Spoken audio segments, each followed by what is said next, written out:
Debt, even while you're paying that interest, is usually less expensive than equity. Yep. Equity, when you're raising equity, they expect 30% returns, 35% returns.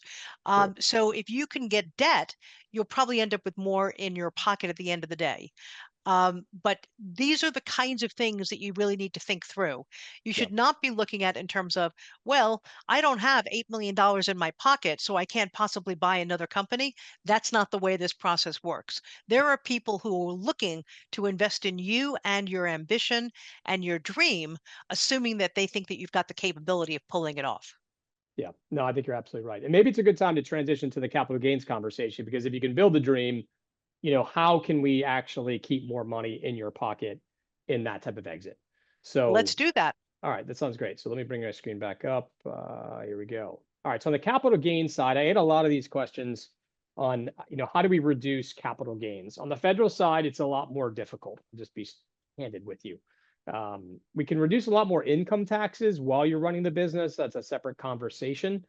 So that's certainly doable. But on the capital gains tax on the federal side, only a handful of ways. So what are you going to pay in a transaction? So number one, you're going to pay federal capital gains that are somewhere between 20% and 23.8%.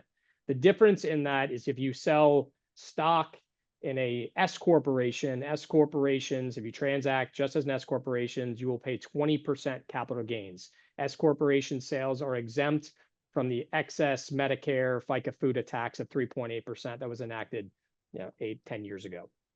Most times you're going to pay 23.8. You'll also pay state capital gains taxes, which is entirely residency dependent. You will pay state capital gains taxes dependent on where you live, not where your business resides. There are some cases that might be where the business is, but 99% of the time it's where do you live.